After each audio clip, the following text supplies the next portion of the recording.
ఐదవ అధ్యాయం మొత్తం అయిపోయిందండి.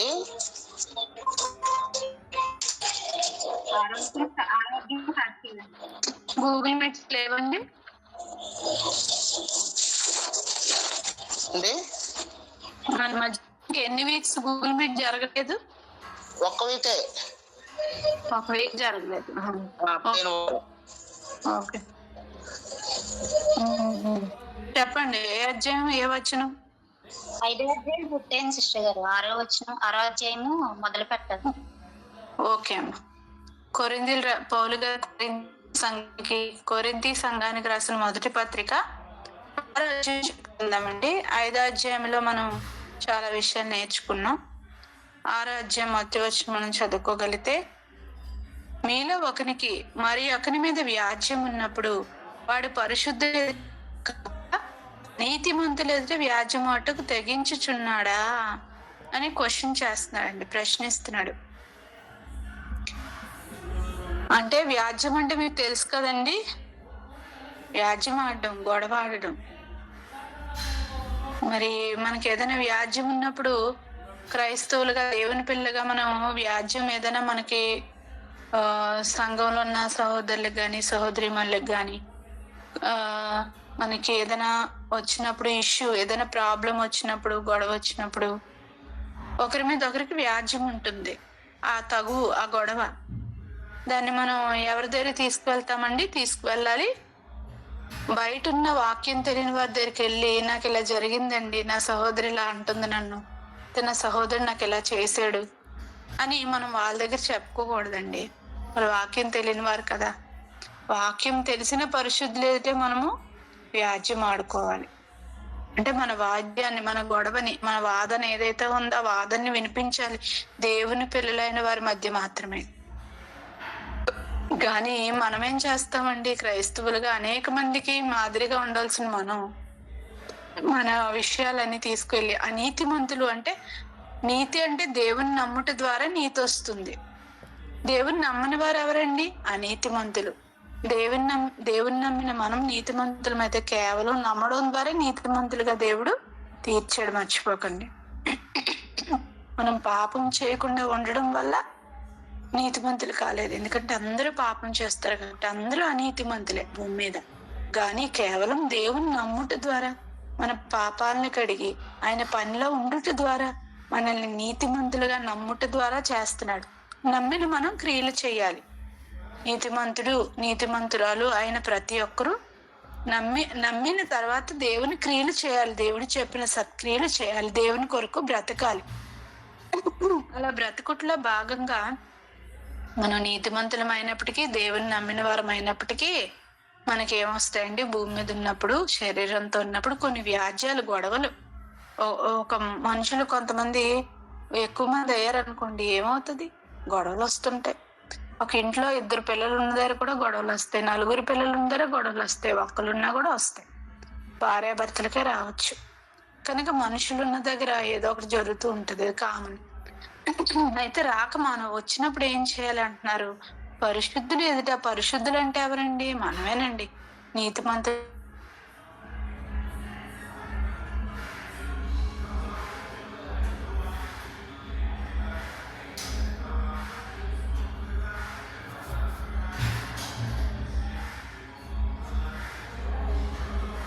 ఏ వచనమైనా ఆయన ఆలోచన తగ్గట్టుగా మీరు అర్థం చేసుకోగలుగుతారు. దేనికి ఆన్సర్ తెలియకపోయినా బైబిల్లోనే వెతికి ఆన్సర్ మీరు తెలుసుకోగలుగుతారు, విశ్లేషించగలుగుతారు, ఆలోచించగలుగుతారు, చెప్పగలుగుతారు. గ్రహించండి. అనీతిమంతులైతే వ్యాజ్యమాటకు తెగించుచున్నారా అని అడుగుతున్నాడు. తెగించుచున్నాడా? తెగించున్నారా? అంటే ఒక్కొక్కరు ఏం చేస్తున్నారు? మీలో మీరు అనీతిమంతులైతే, వాక్యం తెలియని వారు, బయట వారు, అన్యజనుల దగ్గర మీరు వ్యాజ్యమాటకు తెగిస్తున్నారు. ఎంత తెగింపు మీకు, ఎంత ధైర్యం మీకు! మీరు అసలు అలా చెయ్యొచ్చా అని పౌలు గారు ప్రశ్నిస్తూ అడుగుతున్నారండి. సంఘాన్ని ప్రశ్నిస్తున్నారు. అది తప్పు అని చెప్తున్నారు. అది తప్పు కాబట్టే ప్రశ్నిస్తున్నారండి. నీకు ఎంత ధైర్యం అంటాం మనం. ఏంటి ప్రశ్నిస్తున్నావు? నీ తప్పు చేయడం నీకు ఎంత ధైర్యం? నా ఎదురుగా నిలబడి నీకు ఎంత ధైర్యం అంటాం. ఇక్కడ అనీతిమంతులైతే మీరు వ్యాజ్యమటుకు తెగించుచున్నారా? ఎందుకు అంతగా తెగిస్తున్నారు? ఎందుకు అంతగా దిగజారిపోతున్నారు? ఎందుకు అంతగా మీరు అంత తెగింపుగా అంత ధైర్యంగా ఎలాగెళ్ళిపోతున్నారు? దేవుని భయం లేదా మీకు? మీరు అలా వెళ్ళడం వల్ల ఏంటండి? అలా వెళ్తే నష్టం అని మీరు అనుకుంటున్నారా? అసలే వాడు దేవుని నమ్మలేదు, మీరు వెళ్ళి మీ వ్యాజ్యాలు మీ గొడవలు పెడితే, ఒరే వాక్యం తెలిసిన వాళ్ళు ఇలాగ ఉన్నారా, ఆ దేవుడు ఇంకెలా ఉంటాడో, ఆ దేవుడిని మనం ఎందుకురా నమ్మడం అని మీరు ఎప్పుడు వాక్యం చెప్పినా నమ్మరు, దేవుణ్ణి దూషిస్తారు వాళ్ళు, దేవునికి ఇంకా దూరం అయిపోతారు. అంటే మీరు వెళ్ళి వాళ్ళ ఎదురుగా గొడవలు చెప్పడం వల్ల, వాళ్ళని తీర్పు తీర్చమండం వల్ల ఎంత నష్టం జరుగుతుంది దేవుడికి.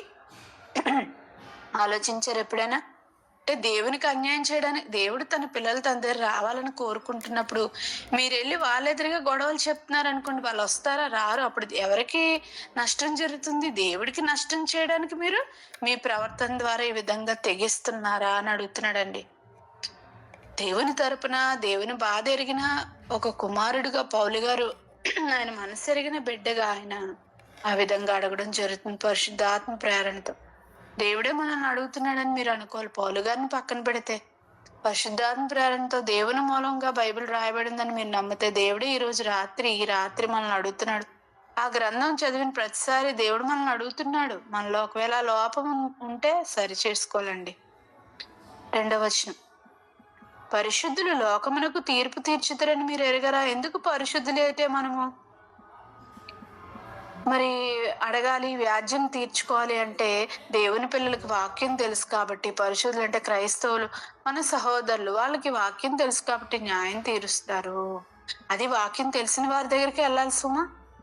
పరిశుద్ధులు అంటే క్రైస్తవులు, వాక్యం తెలిసిన వారు, వారు ఎలాంటి వారు, ఎటువంటి అధికారం దేవుడు వాళ్ళకి ఇచ్చాడంటే పరిశుద్ధులు లోకమునికే తీర్పు తీర్చేవారు, లోకమంతటికి తీర్పు తీర్చేవారు. మనం క్రైస్తవులు ఎవరండి? పరిశుద్ధులు అంటే క్రైస్తవులైతే, క్రైస్తవులు ఎలాంటి వాళ్ళు?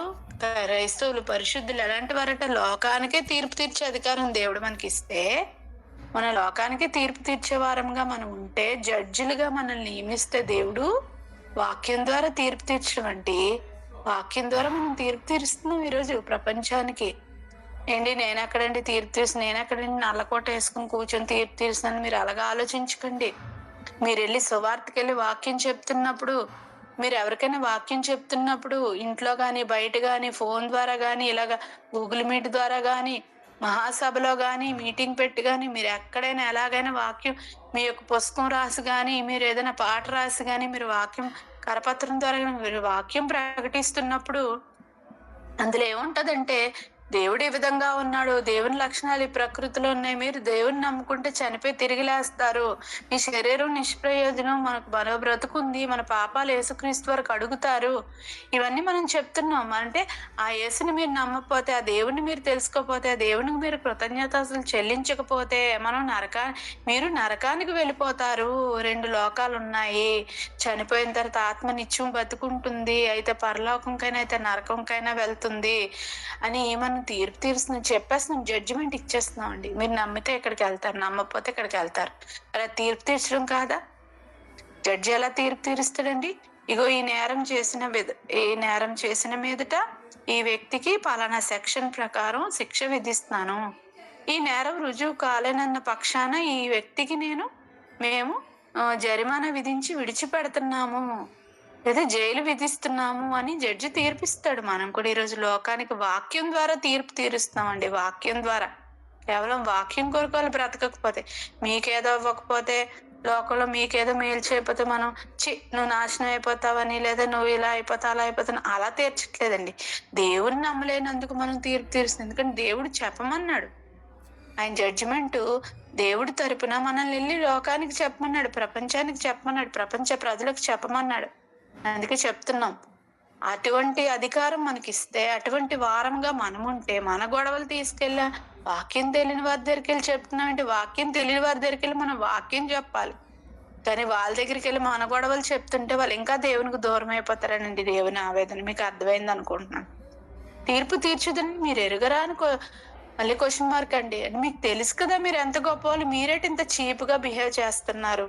అంటే మన భాషలో మాట్లాడుకోవాలంటే మీరేంటి ఇలా చేస్తున్నారని పౌలు గారు అడుగుతున్నారండి.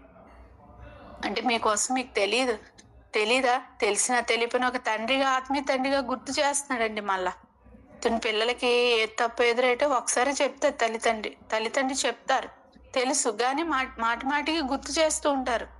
వాళ్ళ యొక్క రూల్స్ రెగ్యులేషన్స్ ఇలా ఉండాలి గుర్తు చేస్తుండే పిల్లలు కదండి, మర్చిపోతుంటారని గుర్తు చేస్తూ ఉంటారు తల్లిదండ్రులు. అలాగే దేవుడు మన తండ్రి అయినప్పుడు మనకు కొన్ని తెలుసు, కొన్ని తెలియవు. ఒకవేళ తెలిసినా మనం తప్పు చేస్తాం కాబట్టి వాక్యం రాయించడం జరిగింది. కనుక బైబిల్లో ఏముందో తెలియని వారి విధంగా బ్రతుకుతున్నారు, తెలిసిన వారిగా ఉన్న మనం ఎలా బ్రతుకుతున్నాం ఒకసారి ఆలోచించండి. అసలు బైబిల్లో ఏముందో లేదో తెలుసా మనకి? రోజు చదువుతున్నామా? అది కూడా చేయట్లేదండి. చదివితే మనకు తెలిసిపోద్ది కదండి. చదవనివ్వకుండా అపవాది మన మనోనేత్రాలకు గుడితనం కలిగింది, శరీరానికి సోమర్తనం కలుగు చేసింది. చూడండి సాతాను ఏ విధంగా తీసుకెళ్తుందో. మనం దాని మాయ నుండి బయటపడాలి, శరీర మాయ నుండి, లోక మాయ నుండి బయటపడాలి మనం. అప్పుడే బైబిల్ అర్థమవుతుంది. అప్పుడే జడ్జిలుగా, లోకంలో పరిశుద్ధులుగా, నీతిమంతులుగా దేవునికి కనిపిస్తాం, జీవిస్తాం. మన జీవితం ఆదర్శం అవుతుంది. ఇంకేమంటున్నారు చూడండి, లోకమునకు తీర్పు తీర్చవలసి ఉండగా మిక్కిలి అల్పమైన ఈ సంగతులను గురించి తీర్పు తీర్చుటకు మీకు యోగ్యత లేదా? చూడండి, లోకానికే మీరు తీర్పు తీర్చేవారిగా ఉన్నారు కదా, మరి ఎందుకు చిన్న చిన్న మిక్కిలి అల్పమైన విషయాలు అంటే ఏంటి? గొడవలు ఆడుకోవడం, మళ్ళీ మనకి గొడవలు ఉండడం, మళ్ళీ మనకు ఒకరి మీద ఒకరికి వాదం ఉండడం, ఇవన్నీ చిన్న విషయాలు. ఈ చిన్న విషయాలు మీరు తీర్పు తీర్చలేరా? క్రైస్తవులు తీర్పు తీర్చలేరా? జడ్జిమెంట్ ఇవ్వలేరా? మీ సహోదరులు మీకు ఇవ్వలేరా? లేదా మీరే పరిష్కరించుకోలేరా? చిన్న విషయాలు కదా, మీరు పరిష్కరించుకోలేరా? లేదా మీకు పరిష్కరించడానికి మీ యొక్క సహోదరులు క్రైస్తవులు లేరా అని దేవుడు అడుగుతున్నాడండి. బయట వాళ్ళ దగ్గరికి వెళ్ళొద్దు అంటున్నాడు దేవుడు, వాళ్ళకి అన్ని చెప్పకండి అంటున్నాడు దేవుడు, వాళ్ళ దగ్గర చీప్ అవ్వకండి అంటున్నాడు దేవుడు. ఇది దేవుని ఆజ్ఞగా భావించి మనం ఆ విధంగా బ్రతకాలండి. మనం వెళ్ళి చెప్పామా వాళ్ళు దేవునికి దూరం అయిపోతారండి, మర్చిపోకండి. వాళ్ళని అడిగే అర్హత, వాళ్ళు తీర్పు తీర్చే అధికారం మన మీద వాళ్ళకి ఇవ్వలేదు. వాక్యం తెలిసిన వారి మీద అధికారం దేవుడు ఇచ్చాడు. దేవుడే ఇచ్చినప్పుడు మనం, దేవుడే అన్యజనులకు అధికారం ఇవ్వలేనప్పుడు మనం ఎవరు ఇవ్వడానికి? మన మీద అధికారం మనకి ఎవరికి మన మీద అధికారం ఇవ్వకూడదండి. మన మీద అధికారం దేవునికే ఉంది, దేవుని పిల్లలకే ఉంది. చూడండి, మనం దేవుని పిల్లల దగ్గర ఎంతగా తగ్గించుకున్నా పర్లేదండి. ఎందుకంటే దేవుని పిల్లలు వాళ్ళు, ప్రపంచంలో ఉన్న వాళ్ళందరూ దేవుని పిల్లలే కాదంటలేదు. కానీ వాక్యం తెలిసిన వారు, బాప్తీసం తీసుకున్న వారు, దేవుని పనిలో ఉన్నవారు, నీతిమంతులైన వారు, పరిశుద్ధులైన వారికి ఇంకా ఎక్కువ అర్హత దేవుడు ఇచ్చాడు. దేవుని నమ్మిన వారికి దేవుడు ప్రకృతిలో సమస్తము ధారాళంగా దయచేస్తున్నాడు కాదండి. దేవుడు ఇవ్వడం వేరు, కానీ మనం లోకంలో ఉన్నప్పుడు దేవుని ప్రేమ కలిగి ఉన్నాం కదా అని చెప్పి అనీతిమంతులైతే వాక్యం తెలియని వారి దగ్గరికి వెళ్ళి మనకి తీర్పు తీర్చమని చెప్పకూడదు, వాళ్ళ కాళ్ళ కింద దూరకూడదు. మీకు బాగా అర్థమైంది అనుకుంటున్నా. అన్నిటికీ దేవుని ప్రేమని అప్లై చేయకూడదండి. అర్హత ఉన్న వాళ్ళు ఎవరు? దేవుని పిల్లలే. వాళ్ళ దగ్గర మీ వ్యాధ్యములు. ఈరోజు చూడండి, క్రైస్తవులే ఎక్కువ కోర్టుల్లో కేసులు, మరి అనీతిమంతుల దగ్గరికి వెళ్ళిపోతున్నారు. అంటే కోర్టుకి వెళ్తే ఏమవుద్ది? న్యాయం జరుగుతుందా? అంటే న్యాయం జరగాల్సిన చోటులో అన్యాయం జరుగుతుందండి. ఈరోజు న్యాయానికి స్థానం లేదు లోక చట్టాల్లో గాని ఎక్కడ. అంటారు పైకి న్యాయం ఎప్పటికైనా గెలుస్తుంది అంటారు, గెలుస్తుంది కాదనలేదు, కానీ లోక చట్టాలు నీకు న్యాయం చేయవు. అసలు ఎంతగాండి, ఒక్కసారి కోర్టుకి వెళ్ళి చూడండి, ఒక్కసారి పోలీస్ స్టేషన్ మెట్లెక్కి చూడండి, కడపటి కాసు చెల్లించే వరకు నిన్ను వదలడు అన్నాడు దేవుడు. మీరు వాళ్ళ దగ్గరికి వెళితే మిమ్మల్ని పీల్చి పిప్పు చేస్తారు. ఎన్ని అండి, లాయర్కి ఇచ్చుకోవాలి, పోలీసులకి ఇచ్చుకోవాలి, కోర్టుకి ఇచ్చుకోవాలి, ఎంత డబ్బులు అవుతాయండి. కేసు గెలుస్తామో లేదు దేవుడెరుగు, కానీ ముందు మన డబ్బు అంతా పోద్దండి, మన ఆయుష్ అంతా తరిగిపోద్దండి, మనం ఎంతో విసిగిపోతామండి తిరగలేక కోర్టు చుట్టూ. కాబట్టి అలా వద్దు, అలా పరిష్కరించుకోకండి, అలాంటి పరిష్కారం మనుషుల దగ్గర పరిష్కారాలు మీరు కోరుకోకండి అంటున్నాడు దేవుడు. అంతవరకు మనం తెచ్చుకోకూడదు, సమస్య వచ్చే విధంగా మనం బిహేవ్ చేయకూడదు, తెచ్చుకోకూడదు. సమస్య వచ్చే విధంగా మనం తెచ్చుకోవడం ఎందుకు? సమస్య రావడం ఎందుకు? దాన్ని తీసుకెళ్లి కోర్టుల చుట్టూ, పోలీసుల చుట్టూ తిరగడం ఎందుకు? అర్హత లేని వాళ్ళకి మన తల, మన పేక వాళ్ళ చేతిలో పెట్టడం ఎందుకు? మన పిల్లకి వాళ్ళ చేతిలో పెట్టడం ఎందుకు అని దేవుడు ఎంతో భద్రతని, తన పిల్లల మీద ఉన్న ప్రేమని చాటి చెప్తున్నాడండి. ఎంత గొప్ప వాళ్ళు చెప్తున్నాడు. లోకానికి మీరు తీర్పు తీర్చేవారు, మీరు నీతిమంతులు, పరిశుద్ధులు అంటున్నాడండి. చిన్న చిన్న వ్యాజ్యాలు, ఇవి అల్పమైన సంగతులు అంటున్నాడు. అంటే ఉండకూడదని కూడా దేవుడు కోరుకుంటున్నాడు అండి. ఆ చిన్న చిన్నవి కూడా మీలో ఉండకూడదు. ఉండకూడదు అంటున్నాడండి. భరించండి, అన్ని భరించండి, ఏవి బయటికి తీసుకెళ్ళకండి, ఏ గొడవలు తీసుకెళ్ళకండి, మీరే పరిష్కరించుకోండి లేదా భరించండి. అంతేనండి. చాలా మంది ఉంటారండి నిజంగా దేవునికి ఎంత నమ్మకంగా వాక్యానుసారంగా ఉంటారంటే ఏది వాళ్ళ నోటంటే బయటికి రాదండి. ఏ విషయం బయటికి తీసుకురారండి, ఏది గొడవ పెట్టుకోరండి, అన్ని భరిస్తారండి. అంటే ఈ సందర్భం మనం ఇస్సాకు గారు జ్ఞాపకం చేసుకోవాలండి. ఇస్సాకు గారు పరాయి దేశం లేదా దేవుడు వాగ్దానం చేసిన దేశంలో పరాయి వాడిగా, అంటే ఆల్రెడీ అక్కడ కొన్ని జాతుల వాళ్ళు ఉన్నారు. అలాంటి వారి మధ్య దేవుడు ఇచ్చాడు కదా ఈ దేశం, వీళ్ళు ఎప్పటికైనా వెళ్ళిపోతారు, ఈ దేశం మాకు అవుతుంది అనే విశ్వాసంతో వాళ్ళు అడుగు పెట్టినప్పుడు మరి వాళ్ళు ఒక దగ్గర గుడారం వేసుకుని బావులు తవ్విస్తారండి. ఇస్సాకు గారు తవ్విన ప్రతిసారి ఆ దేశంలో, ఆ కనాను దేశంలో అప్పటికే ఆక్రమించుకున్న కనానీయులు, హిత్తీలు, హివ్వీలు, ఫిలిస్తీన్లు వీళ్ళందరూ వచ్చి ఇబ్బంది పెడతారండి ఇస్సాకుని. బావి తవ్వగానే అంతవరకు ఎవరు తవ్వించరు, తవ్విన దాని మీద వాళ్ళు చెయ్యండి, అమర్చిన దాని మీద అయ్యవారు చెయ్యి వేశారు అన్నట్టు ఇస్సాకు గారు తవ్విస్తే ఇది మాది, మా ప్లేస్ లో తవ్వింది మాదే అని చెప్పి ఆక్రమించుకుంటారండి. అప్పుడు ఇస్సాకు గారు తన సేవకులకు చెప్తారు, ఇచ్చేయండి, మీరేం గొడవాడది, ఇచ్చేయండి, అడిగారు కదా ఇచ్చేయండి అంటే మరొక దగ్గరికి వెళ్ళి తవ్వితే అక్కడికి వచ్చేస్తారండి. ఇలా ఎన్నిసార్లు తవ్వినా అన్నిసార్లు వాళ్ళు వస్తారండి. అన్నిసార్లు ఇస్సాకు గారు గొడవ ఎందుకని చెప్పి వాళ్ళకి ఇచ్చి పడేసారు తప్ప ఇది నాది, నేను తవ్వుకున్నాను, దేవుడు మాకు వాగ్దానం చేశాడని గాని, నేను ఎందుకు ఇవ్వాలని గాని ఏమనలేదండి, ఇచ్చేమన్నాడు అంతే. ఇక వాళ్ళకే విసుగొచ్చి ప్రేమతో జయిస్తున్నాడు చూడండి ఇస్సాకు. వాళ్ళకే విసుకొచ్చి చివరిగా మరొక బావితో తన ఫ్యామిలీ కోసం, తన కోసం ఒక బావి కావాలి, తన పశువుల కోసం మళ్ళా తవ్వుకున్నప్పుడు మరొక దగ్గర ఇంకా రావడం మానేశారటండి. అప్పుడు ఆ బావికి ఒక పేరు పెడతాడు. ఇస్సాకు గారు దేవుని కృతజ్ఞతగా కానికిస్తాడు.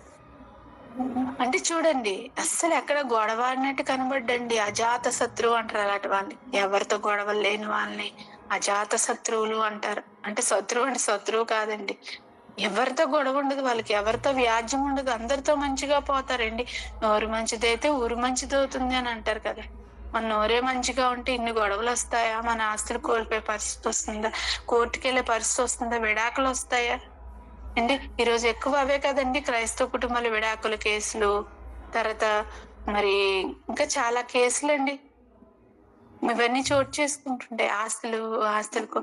ఆస్తులు పంపకాల్లో కేసులు చూడండి ఎన్ని జరుగుతున్నాయండి.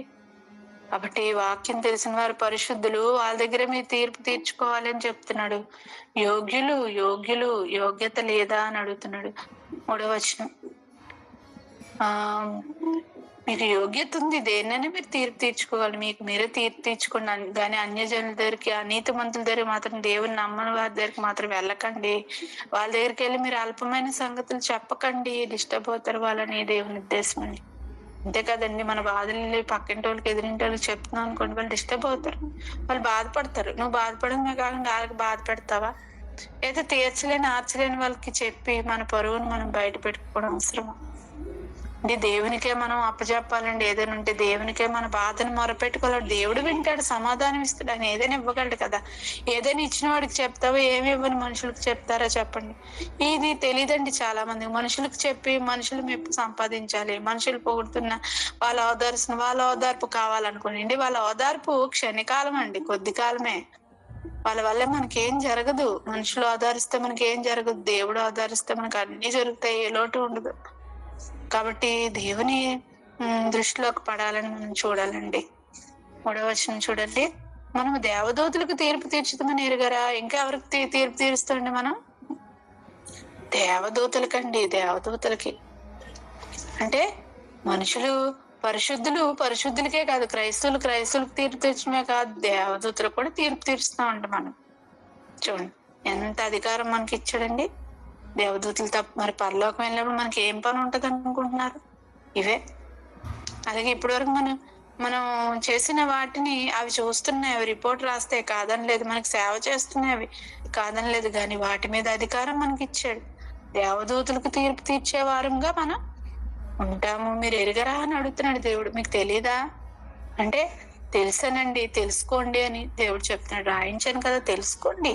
మీరు దేవదూతలకు తీర్పు తీరుస్తారు, లోకానికే కాదు దేవదూతలు కూడా మీరు తీర్పు తీరుస్తారని చెప్తున్నాడు. ఈ జీవన సంబంధమైన సంగతులను గురించి మరి ముఖ్యముగా తీర్పు తీర్చవచ్చును కదా.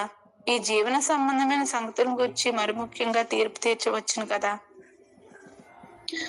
అంటే దేవదూతలకు తీర్చే అధికారం ఉంది, అలాగే పరిశుద్ధులుగా దేవుని పిల్లలైన వారికి తీర్పు తీర్చే అధికారం ఉంది. లోకానికి మనం తీర్పు తీరుస్తున్నాం. ఇన్ని అధికారాలు మీకు ఉన్నప్పుడు ఆఫ్టర్ ఆల్ లోక సంబంధమైన విషయాలు మీరు తీర్పు తీర్చలేరా? మీరు తీర్చగలరు. మీ సహోదరులకు మీరే తీర్పు తీర్చండి. మీ సహోదరులు మీరు న్యాయ తీర్పులు పెట్టుకోండి, చెప్పుకోండి అని అంటున్నాడండి దేవుడు అక్కడ.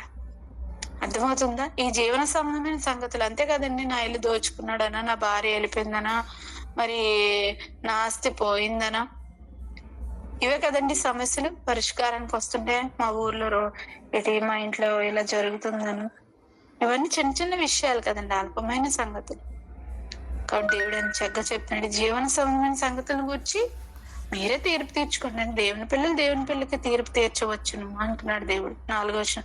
కాబట్టి జీవన సంబంధమైన వ్యాజ్యములు మీకు కలిగిన వాటిని తీర్చుటకు సంఘంలో తృణీకరింపబడిన వాటిని కూర్చుండబెట్టుదురా.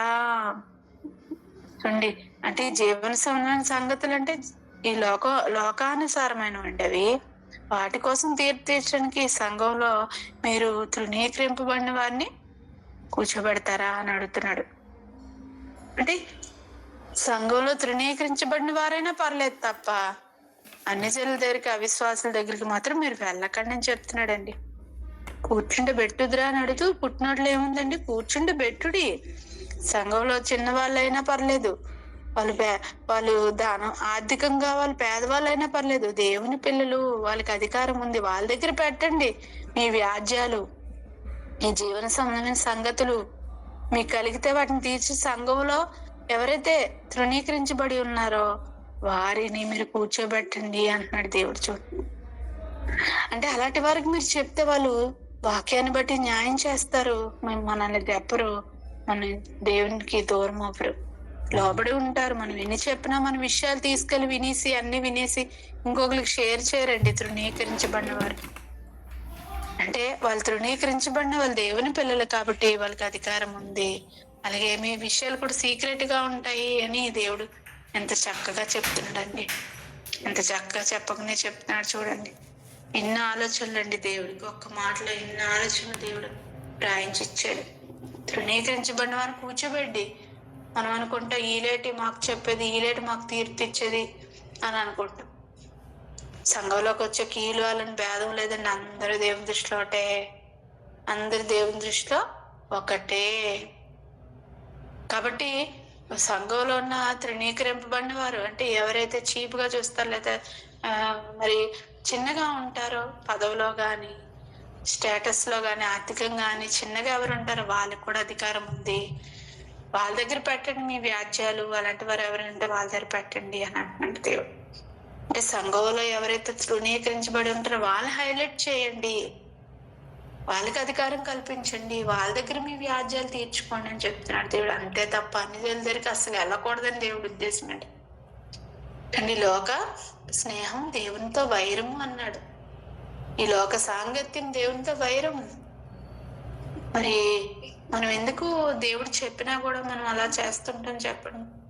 కాబట్టి చేస్తే మాత్రం వాక్యాన్ని బట్టి మనం చూడగలిగితే దేవుడు మరి అలా చేసిన వాళ్ళందరికీ దేవుడు బుద్ధి చెప్పకుండా మానడండి.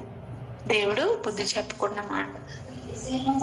మీకు సిగ్గు రావాలని 5వ వచనం, మీకు సిగ్గు రావాలని చెప్పుచున్నాను. ఏమి తన సహోదరుల మధ్యను వ్యాజ్యం తీర్చగల బుద్ధిమంతుడు మీరు ఒకడేను లేడా? మీకు సిగ్గు రావాలని చెప్తున్నాను. మీకు ఎంత గొప్పగా దేవుడు చూస్తే మీరు ఇలా చేస్తున్నారు కదా అని మీకు సిగ్గు రావాలని చెప్తున్నాను నేను అని చెప్తున్నారండి పౌలు గారు. తన సహోదరుల మధ్య వ్యాజ్యం తీర్చగల బుద్ధిమంతుడు మీలో ఒకడైనా లేడండి. ఆ సంఘంలో ఎవ్వరు లేరండి న్యాయం చెప్పడానికి. అందుకేనండి నేను అన్ని జైలు దగ్గరికి వెళ్ళాను, అందుకేనండి పోలీస్ స్టేషన్కి వెళ్ళాను, అందుకేనండి కోర్టుకి వెళ్ళాను అనకండి. ఒక్కరు లేరు, ఒక్కరైనా ఉంటారు కదండి వాక్యం తెలిసిన వాళ్ళు. వాళ్ళ దగ్గర పెట్టండి మీ వ్యాజ్యాలు అని దేవుడు చెప్తున్నాడండి. సహోదరుని మీద వ్యాజ్యం ఆడుచున్నాడు అని చెప్తున్నాడు. ఒక్కడైనా లేడా అని అడుగుతూ ఉంటారు కదా అని చెప్తూ సహోదరుని మీద వ్యాజ్యమాడుచున్నాడు. మరి అవిశ్వాసులు ఎదుటనే వ్యాజ్యమాడుచున్నాడు. దేవుడికి అస్సలు నచ్చదండి మనం మనం బయట వాళ్ళ ఎదురుగా గొడవలు ఆడుకోవడం, గుజ్జులాడుకోవడం, భార్యాభర్తలైనా, అన్నదమ్ములైనా, ఇంకా చెల్లెలైనా, సంఘంలో ఉన్నవారైనా, సంఘంలో ఉన్నవారు బయట ఉన్న వారితో మరి మనం గొడవలు ఆడకూడదండి. సంఘంలో ఉన్న వారితో గొడవలు ఆడకూడదండి. అదే చెప్తున్నాడు. ఇంట్లో వాళ్ళతో ఆడకూడదండి. సహోదరు మీద వ్యాజ్యం ఆడుచున్నాడు. మరి అవిశ్వాసులు ఎదుటి వ్యాజ్యం మనం ఆడితే ఆడారు, అందరి ఎదురుగా మీరు ఆడుతున్నారు అనుకోండి, ఎలా ఉంటదండి? వాక్యం తెలియని వారి ఎదురుగా మీరు వ్యాజ్యం ఆడితే వాళ్ళు దేవుని తెలుసుకుంటారండి. దేవుడు తెలుసుకోకుండా అడ్డుగా మీరు ఉన్నారని అర్థం. మీరే అడ్డుపడిపోతున్నారు. సో ఇన్ని అనర్థాలు దొరుకుతాయి కాబట్టి దేవుడు అన్యజనులేట అనీతిమంతులేట, అన్యజనులంటే అనీతిమంతులండి. మరి వారి ఎదురుగా మీరు ఈ వ్యాజ్యాలు తీర్చుకోకండి.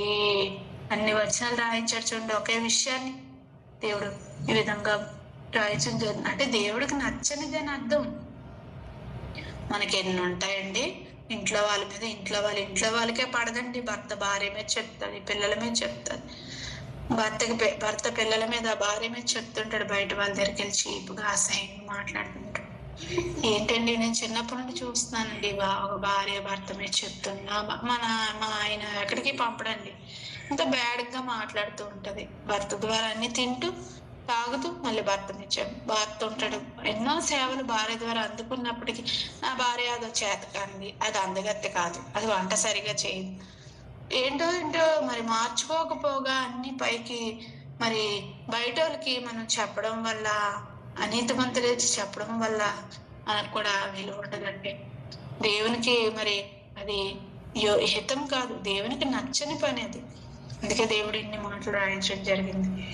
మీలో ఒక్క బుద్ధిమంతుడేను లేడా అని దేవుడు అయితే సహోదరుని మీద వ్యాజ్యం ఆడుచున్నాడు.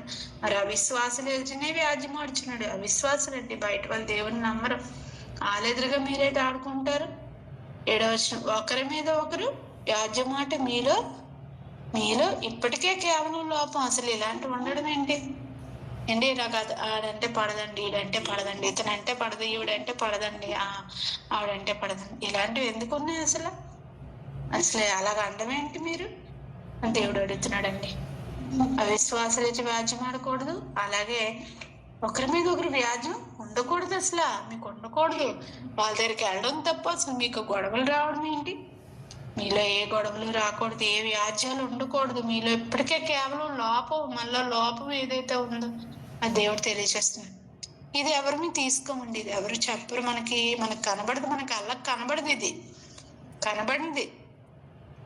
కనబడింది కాబట్టే వాక్యాలు ఇన్ని రాయిస్తున్న క్రీస్తు శకం మన చేతిలోకి బైబిల్ గ్రంథం వచ్చినప్పటికీ మనం ఇంకా ఒకరి మీద ఒకరు వ్యాజ్యాలు ఆడుకున్నాం, గొడవలు ఆడుకున్నాం. ఈ దేవుడు లోపము అంటున్నాడు. ఈ లోపంతో మనం దేవుని దగ్గర చేరగలమా? పరలోకం చేరగలమా? చేరలేము. కాబట్టి ఈ లోపాన్ని మనం సరి చేసుకోవాలండి. ఈ లోపాన్ని తీసుకెళ్ళిపోతే పరలోకానికే మనకి లోటు జరిగిపోద్ది. కాబట్టి ఇప్పటికే మీకు కేవలం లోపం అంటున్నాడు. ఇప్పటికే చాలా ఎక్కువ చేసేస్తున్నాడు, చాలా ఇదిగా మీరు ఉన్నారు అంటున్నాడండి. ఇప్పటికే మీలో చాలా లోపాలు ఉన్నాయి. దానికి తోడు మీరు ఏంటి ఇలా చేస్తున్నారు అని పౌలు గారు వాపోతున్నారండి. అందుకంటే అన్యాయం సహించడం మేలు కదా. మీకు మేలు ఏంటి అంటే, మీరు అలా గొడవలు పడే కంటే మీరు అన్యాయం సహించటం మేలు. ఎవరంటే నీకు అన్యాయం వ్యాజ్యాలు గొడవలు ఎక్కడొస్తాయండి? మీకు ఇవ్వాల్సింది ఇవ్వకపోయినా, రావాల్సింది రాకపోయినా మనం ఏమైపోతాం? గొడవలు పెట్టుకుంటాం కదండి. మరి అలాంటివి ఉండకూడదు అంటున్నాడు. దాని బదులు ఆ గొడవ పెట్టుకునే బదులు మీరు అన్యాయం సహించండి అన్నాడు దేవుడు. అంటే ఏటండి అంతకని సహిస్తామండి, దేవుడు ఏటండి మాకే చెప్తాడు నీతులు, అవతల వాళ్ళకి చెప్పడు అని అనుకోండి. మీరు సహిస్తే ఏం చేస్తారు? మీరు ధన్యులవుతారు, దేవుని దృష్టిలో ధన్యులవుతారు. గొప్ప దాంట్లో నమ్మకంగా దేవుడు ఆయన పని కల్పిస్తాడు. ఎన్నో ఆఫర్స్ వస్తాయండి, ఎన్నో ఆఫర్స్ ఉన్నాయి. మీరు గొడవలు ఆడుకోకుండా అన్ని జనులతో ఏ విధంగా ప్రవర్తించాలో, ఎలా మాట్లాడాలో మనం తెలుసుకుంటే కనుక మరి దేవునికి దగ్గరగా వెళ్తామండి. మనం ఆ లోపాన్ని మనం సరి చేసుకోవాలని చెప్తున్నాడు దేవుడు. వ్యాజ్యం ఆడకూడదు, గొడవలు ఆడకూడదు. అంతకంటే అన్యాయం సహించండి. మీరు సహించినా పర్లేదు, మేలు జరుగుతుంది. కానీ మీరు గొడవలు ఆడడం వల్ల ఎదుటి ఆత్మలు చాలా డిస్టర్బ్ అయిపోతాయి, నరకానికి జారిపోతాయి. చూడండి, ఈ భయం మనకు ఉందండి. అసలు ఇది చిన్న విషయం అండి, అసలు చిన్న విషయం. మనకి ఏది బాధ వచ్చినా ఏది వచ్చినా ముందు మనం చెప్పుకుంటాం కదా, మన బంధువులకి మన భర్తకి అందరికి. కానీ ఇక్కడ ఎవరితో ఏం చెప్పొద్దు అన్నాడు, దేవుని పిల్లలకు తప్ప. దేవుడు ఇక్కడ శాసిస్తున్నాడండి. ఒకడైనా మీలో లేడా అంటే మీలో ఉంటారు కదా బుద్ధిమంతులు, మీరేటి లేనట్టుగా అన్యజనుల దగ్గరికి వెళ్తున్నారు, అవిశ్వాసుల దగ్గరికి వెళ్తున్నారు ఏంటి అని దేవుడు బాధపడుతున్నాడు. కాబట్టి 7వ వచనం, అన్యాయం సహించమంటున్నాడు. ఇలా గొడవ ఆడుకునే కంటే మీరు ఎవరైనా దోచుకున్నారనుకోండి, మీరు వెళ్ళి గొడవ ఆడద్దు, పోలీస్ కేసు పెట్టద్దు, సహించండి. అదేటండి, ఏమైనా తీసుకున్నా మేము భరించాలంటే భరించండి. ఎందుకంటే భరించాలి, మీరు భరిస్తేనే కదరా తీసుకెళ్ళిన వ్యక్తి మారుతాడు. మీరు కేసులు పెడితే మారుతాడా? మారడు. పైగా అందరికీ మీరు చులకనైపోతారు. మిమ్మల్ని చూసి దేవుడిని ఎవరు నమ్మరు. ఇన్ని నష్టాలు మనకు జరుగుట కంటే మనం ఏం చేయడం మంచిది. ఎవరైనా మీకు గొడవ వస్తే కనుక మీరు సహించండి. ముందే ఎదుటి వాళ్ళ గొడవకు చూసారనుకో, ఎదుటి వాళ్ళే మీరు దోచుకున్నారనుకోండి, మీ ఆస్తి కానీ మీ విషయాల్లో గొడవలు ఎందుకు వస్తాయండి? ఏదో జరుగుతూనే కదా వస్తాయి కదండి. ఏదో ఒకటి మన జీవితంలో మనం అనుకున్న సంభవిస్తే గొడవలు వస్తాయి. ఎవరైనా మంది లాక్కుంటున్నప్పుడు గొడవ ఆడతాం కదండి. కాబట్టి అన్యాయం సహించండి. ఏదైనా లాక్కున్నారా, ఇచ్చేయండి, సహించండి. ఎప్పటికైనా తిరిగి వస్తుంది మీ దగ్గరికే అని దేవుడు ఎంత చక్కగా చెప్తున్నాడండి. మరి ఇంత క్షమాగుణం మనలో ఉంటేనే మరి మనం చూసే వాళ్ళు మారగలుగుతారు. అర్థమైందండి. కాబట్టి ఇక్కడ ఏం చెప్తున్నాడు, అన్యాయం సహించటం మేలు కాదా? దానికంటే మీ సొత్తులు దానికంటే మీ సొత్తులను అపహరింపబడనిచ్చటం మేలు కాదా? సమస్తాన్ని సమాజం కోసం దారపోయాలి అనుకున్నప్పుడు ఈ సమాజంలో రకరకాల ఉంటారు. మనల్ని దోచుకునే వాళ్ళు ఉంటారు, మనల్ని వాడుకునే వాళ్ళు ఉంటారు, అవసరానికి తీరిపోతే పక్కన పెట్టేవారు ఉంటారు. కానీ వారందరి మీద ద్వేషం పెంచుకొని గొడవలాడకండి. వాళ్ళందరినీ మీరు ఆశ్రయించకండి. అవసరమైతే వదిలేయండి. మీరు వదిలేయండి. మీ సొమ్ములు అపహరించబోతే మేలు అంటున్నాడు. మీ సొమ్ములు, మీ ఆస్తి పోయినా పర్లేదు, ఎవరైనా తీసినా పర్లేదు, అలా మీరు ఉండండి. అలా మీరు ఉండడం వల్ల ఎవరికి గొప్పగా కనబడతారంటే దేవుడికండి. ఏంటి మాటలతో బాగుంటాయి కానీ చేతలు అసలు నేను చేయలేనండి, నేను రోషం ఉప్పు కారం తిన్నా అనకండి. ఈ దేవుడే మనకి అన్ని ఇచ్చాడు. దేవుడే ఏదైనా చేయగలడు. కాబట్టి చాలా దేవునికి నచ్చినట్టుగా మనం బ్రతకడానికి వాక్యం ద్వారా మనం సరి చేసుకోవాలండి. మీ సొత్తులు అపహరించబోతే మేలు కదండి. మన డబ్బు పోయినా, మనది ఏదైనా మన విలువైన ఏపోయినా భరించాలన్నట్టుగా ఉంది కదండి ఈ మాట. మీ సొత్తులు అపహరింపబడనిచ్చుట మేలు కాదా?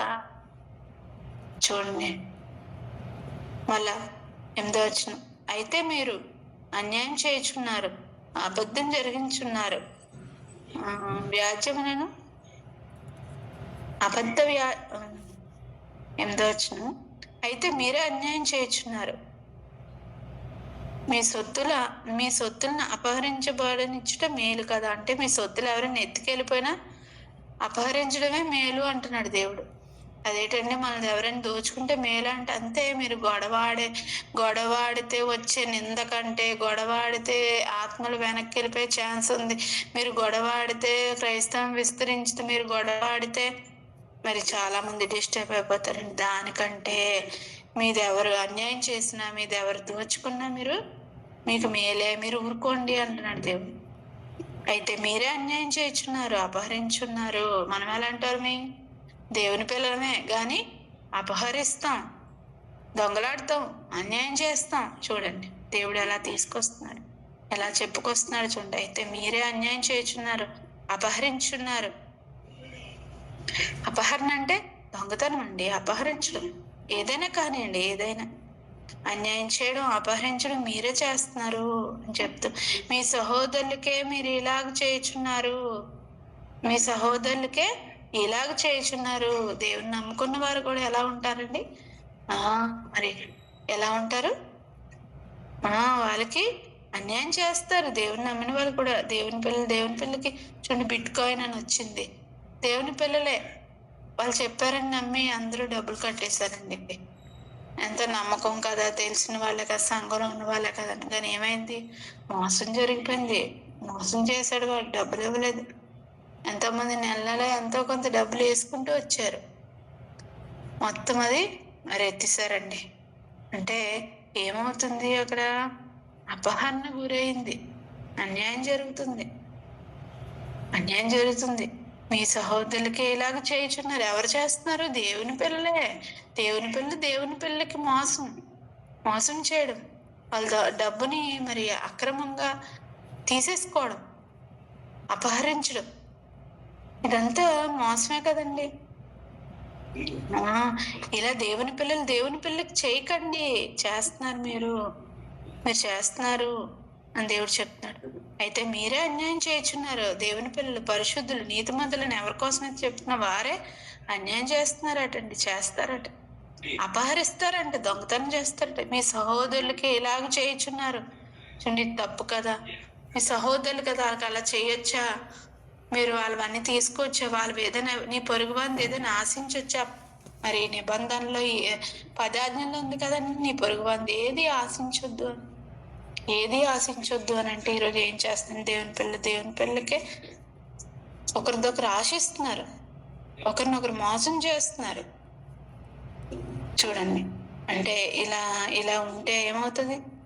మీ సహోదరులకే ఇలాగ చేయుచున్నారు. మరి పరాయి వాళ్ళకి ఎలా చేస్తామండి? ఇంకా మోసం చేసేస్తాం.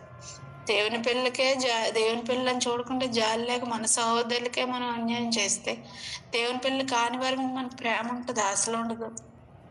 వాళ్ళకి ఇంకా అన్యాయం చేస్తామండి. మన చేతుల ద్వారా, మన పనుల ద్వారా, మన క్రియల ద్వారా. ఇలాంటివి మనం చేయకూడదని దేవుడు చెప్తున్నాడు. దేవుడు చూడట్లేదు కదా అని మనం ఇలాంటి పనులు చేయకూడదు అంటున్నాడండి. దేవుడు ఎంత గొప్పవాడు. చేస్తే దేవుని దృష్టిలో మనం చీప్ అయిపోతాం, నరకానికి వెళ్ళిపోతాం.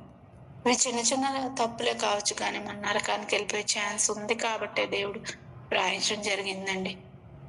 అన్యాయస్తులు దేవుని రాజ్యంలో వారసులు కానేరని మీకు తెలియదా?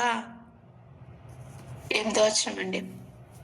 అన్యాయస్తులు 9వ వచనం. అన్యాయస్తులు దేవుని రాజ్యంలో వారసులు కానేరని మీకు తెలియదా? చూడండి, అన్యాయం చేస్తాను, బాగానే ఉన్నాను, నా సహోదరుడు ఇల్లు దోచుకున్నాను, నా సహోదరుడు భార్యను దోచుకున్నాను, నా సహోదరుడు భర్తను దోచుకున్నాను, నా సహోదరుల మరి ధనమాన ప్రాణాలు నేను దోచుకున్నాను, బాగానే ఉన్నాను అని అనుకుంటారు. కానీ వాళ్ళు బాగా ఉండరండి. వాళ్ళు ఎక్కడికి వెళ్ళిపోతారట? అన్యాయస్తులు దేవుని రాజ్యంలో వారసులు కానేరని మీకు తెలియదా? వారసులు కానేరరు. అన్యాయస్తులు దేవుని రాజ్యానికి వారసులు కానేరరు అని చెప్తూ, మోసపోకుడి, అన్యాయస్తులు దేవుని రాజ్యానికి వారసులు కానేరు అని మీకు తెలియదా? అంటే ఇవన్నీ చేసి మేము పరలోకం వెళ్ళిపోతాం అనుకుంటున్నారా? మరి వీళ్ళు దేవుని రాజ్యంకి, ఇలాంటి వాళ్ళు దేవుని నమ్ముకున్నా సరే వీళ్ళు వెళ్ళరు అని దేవుడు చెప్తున్నాడండి. వాళ్ళు ఎంత పెద్ద పొజిషన్లో ఉన్న, లోకంలో ఏ జాబ్లో ఉన్నా, ఎంత గొప్పవారైనా చేసిన తప్పుకి శిక్ష అనుభవిస్తారు.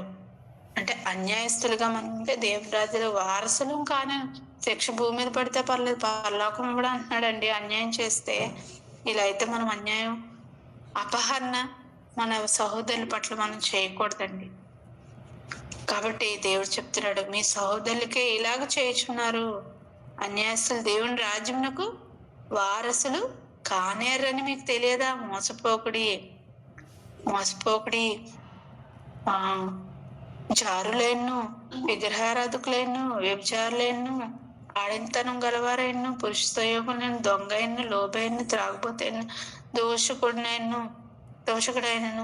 దోచుకునే వారైను దేవుని రాజ్యముకు వారసులు కానేరు. ఇక్కడ లిస్ట్ చెప్పేస్తున్నాడు, చిట్టా చెప్పేస్తున్నాడు, ఎవరెవరు వెళ్ళరో చెప్పేస్తున్నాడు. దేవుడు రాయించాడు. చూడండి, ఎవరెవరండి?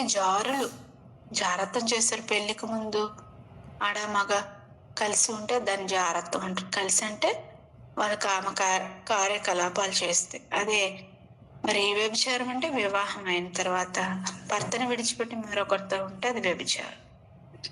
అదే భార్యను విడిచిపెట్టి మరొకరిని తెచ్చుకుంటే అది వ్యభిచారం. వాళ్ళతో తిరిగితే అది వ్యభిచారం. అలాగే దేవుని విడిచిపెట్టి మనం లోకంలో దేన్ని ప్రేమించినది విగ్రహారాధన వ్యభిచారం అవుతుందండి. జాగ్రత్త. విగ్రహారాధన. విగ్రహం అంటే అంతే, డబ్బు మనకి విగ్రహం అండి. ఈరోజు ప్రతి హృదయంలో డబ్బు అనే దాని మీద మనసు ఉంటది. డబ్బు కోసం నేను ఉద్యోగం చేయాలి, డబ్బు కోసం నేను అక్కడికి వెళ్ళాలి, వెళ్ళి ఇక్కడికి వెళ్ళాలి. చాలా మంది మరి ఈ విధంగా విగ్రహంలా పెట్టుకుంటారండి. దేన్నైతే ఎక్కువ ప్రేమిస్తాం అది మనకు విగ్రహం. విగ్రహారాధకులు అంటే ఏదో బొమ్మను పూజించిన అన్యజనులు అనుకోకండి. మనకు కూడా వస్తాం. అర్థమైందండి. వ్యభిచారులైన, ఆడంగతనం గలవారైనా, పురుష సంయోగులైనను, పురుషులతో పోవడం, దొంగలైన, లోబులైన, త్రాగుబోతులైన వారసులు కానేరు. వారసులు కానేరు. ఎవరెవరు వెళ్ళరో చెప్పేస్తున్నాడండి. లిస్ట్ వచ్చింది అక్కడ. మీలో కొందరు అట్టి వాడై ఉండిరి గాని ప్రభువైన యేసుక్రీస్తు నామమున మన దేవుని ఆత్మయందును మీరు కడుగబడి పరిశుద్ధపరచబడిన వారే నీతిమంతులుగా తీర్చబడుతురి. చాలా మంది దేవుని పిల్లలైన వారు జారులుగా, దొంగలుగా, లోబులుగా, త్రాగుబోతులుగా ఇలా ఉన్నారట. దోచుకుని వారుగా, దేవుని రైతులు వారసులు కానే అన్న వారుగా ఉన్నారట. మీరు కొందరు అట్టి వారు ఉంటారు కానీ ప్రభువైన యేసు నామమున మన దేవుని ఆత్మయందును మీరు చీకటి యందు క్షమించండి. మీలో కొందరు అట్టి వారే ప్రభువైన యేసుక్రీస్తు నామమున మన దేవుని కడుగబడి పరిశుద్ధపరచబడిన వారే నీతిమంతులుగా తీర్చబడుతురి. మనం ఒకప్పుడు అలా ఉన్నాం, బాప్తిజం తీసుకుంటే అలా ఉండకూడదు, మనలో ఇవేవి ఉండకూడదు. దోషకులుగా, తిట్టుబోతులుగా, దోచుకున్న వారుగా, దేవుని దొంగలుగా, లోబులుగా, పిసినార్తనం, ఎదుటి వారికి ఏం పెట్టం, దేవునికి ఇవ్వం. పురుష సంయోగులు, ఆడవాళ్ళు వివాహం చేసుకోవడం, మగవాళ్ళు ఉండడం, ఇలా మనం ఉండకూడదు. ఒకప్పుడు అలా ఉన్నప్పుడు మనం మానేయాలి. మన ప్రభువైన యేసుక్రీస్తు నామమున మన దేవుని ఆత్మయందు మనం కడుగబడ్డాము, పరిశుద్ధపరచబడ్డాము, నీతిమంతులుగా తీర్చబడ్డాము.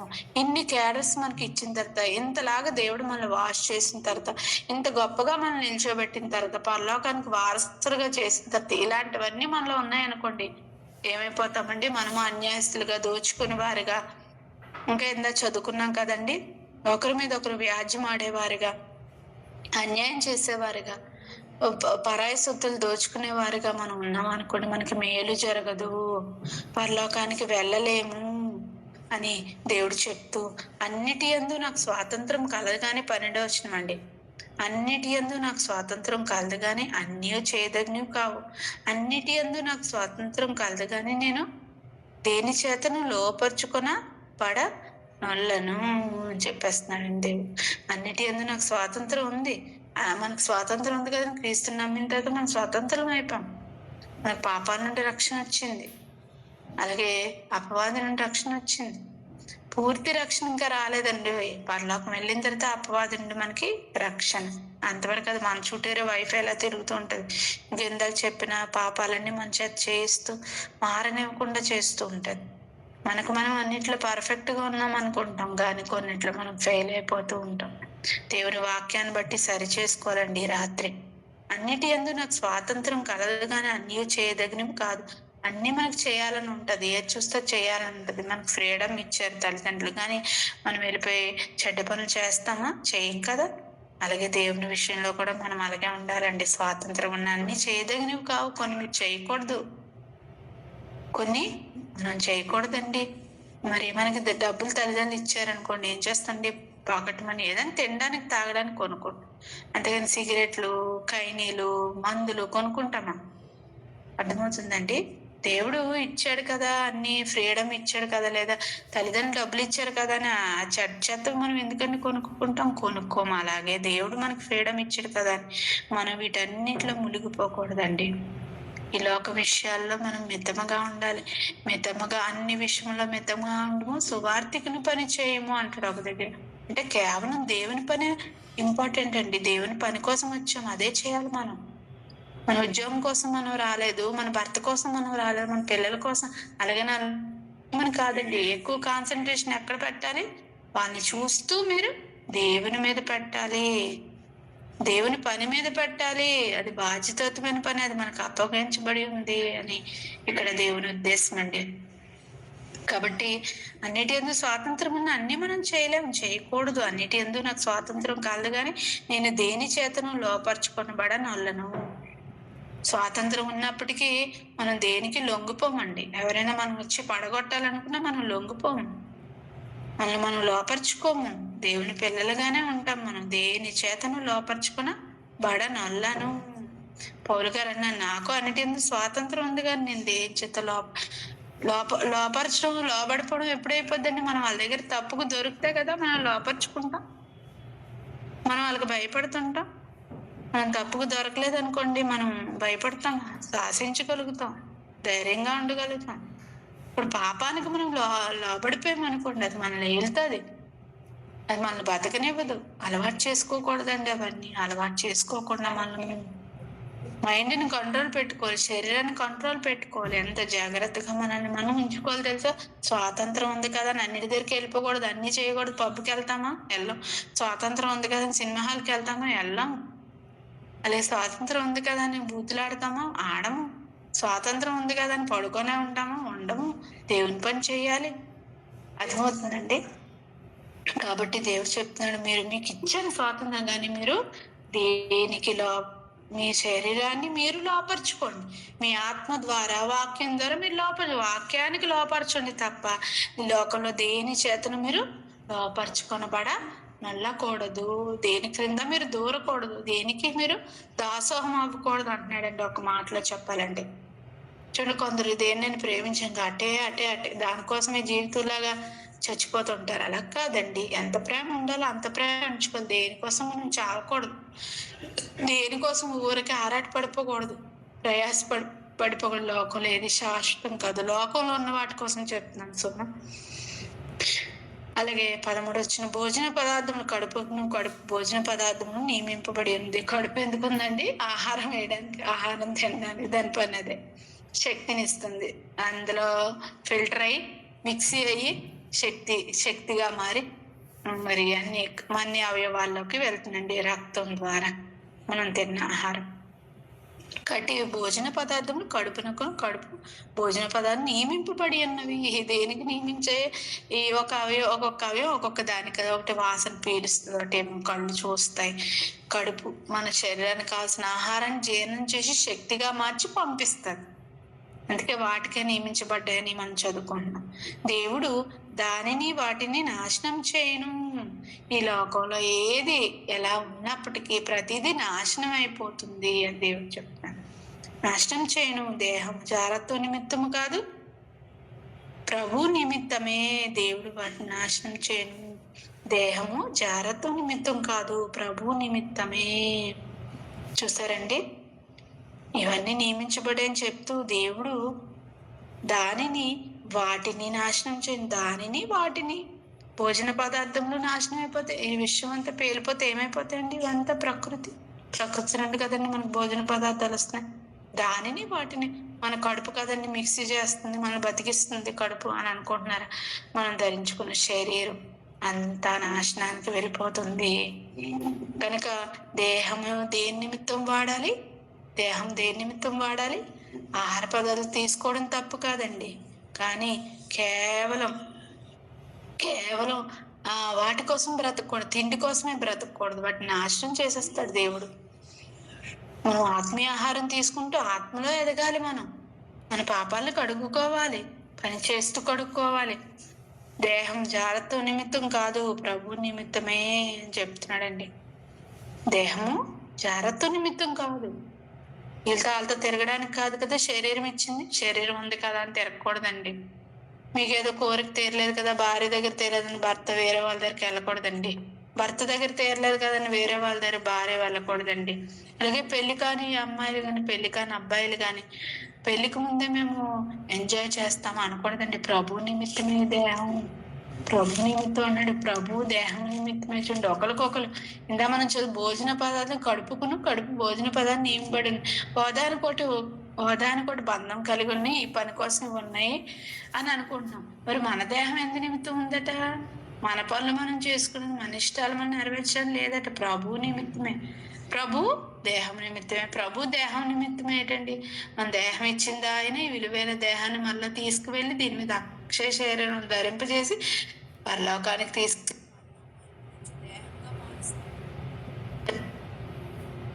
పరలోకాన్ని అనుభవించే దేహంగా దీన్ని మార్చిపోతున్నాడు. అందుకే దేహం మీద ఆయన కాన్సన్ట్రేషన్ అండి. ఓకే అండి, ఇక్కడికి ఆపుదాము. దేవుడు ప్రభువుని లేపాను. ఇక్కడికి ఆపుదామండి. 14వ వచనంకి, మనల్ని కూడా తన శక్తి వల్ల లేపును. దేహం కోసం ఎందుకు అంత కాన్సన్ట్రేషన్ అంటే, మనల్ని లేపడానికి దేవుడు. మరి మన దేహం ఎలా లేస్తుందండి? అక్షయ శరీరంగా మారిపోతుంది. ఈ దేహం ఉంటేనే ఆ దేహం అక్షయతలోకి వెళ్ళిపోతుంది. ఈ దేహం మరి ఏది సృష్టిలో వేస్ట్ కాదండి. ఏది వేస్ట్ కాదు, విలువైనది. కనబడిన దాని నుండి ప్రకృతి వస్తే ఆ ప్రకృతి నుండి మట్టిని తీసి దేవుడు దేహాన్ని చేసి, శక్తికి నాశనం లేదంటే ఈ దేహం వల్ల వేరే విధంగా మారిపోతుంది.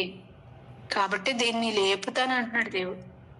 ఈ నాశనం వైపు మట్టిలోకి వెళ్ళిపోతుంది, పురుగులు పట్టేస్తుందని మీరు అనుకుంటున్నారే, ఇది కూడా విలువైనదేనండి. కట్టి దీన్ని, ఇది ప్రభు నిమిత్తమే వాడాలి, ప్రభు చెప్పినట్టే బ్రతకాలి అని ఈ యొక్క మాట అర్థం. దేవుడు ప్రభువుని లేపెను, ప్రభు మనలను తన శక్తి వల్ల లేపును. అంటే యేసుక్రీస్తు వారు లేచారు కదండి. ఎవరు లేపారు? యేసుక్రీస్తు అని తండ్రి అని దేవుడు. అదే యేసుక్రీస్తు మనల్ని లేపుతాడు, తన శక్తి వల్ల మనల్ని లేపుతాడు. అంటే దేవుడే లేపుతాడు మనల్ని గాని, ప్రభువుని గాని దేవుడే లేపుతాడు. అందుకే దేహం ఉండాలి. ఈ దేహంతో దేవుని పని చేయాలి. ప్రభు నిమిత్తం అంటే ప్రభు కోసం పని చేస్తేనే దేహం లేస్తుంది. యేసుక్రీస్తు వారు ఈ దేహంతో దేవుని పని చేశారు. ఏంటి? తండ్రిని ప్రభు అనొచ్చు, యేసుక్రీస్తు అని కూడా ప్రభు అనొచ్చు. తండ్రి రాజు, దేవుడు రాజు, ప్రభు అంటే రాజు. అలాగే కుమారులు కూడా రాజులే.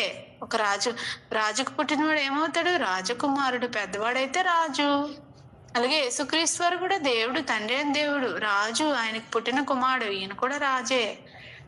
కాబట్టి ఆయన శరీరం దేవుని కోసం వాడారు కాబట్టి ఆయన లేచారు.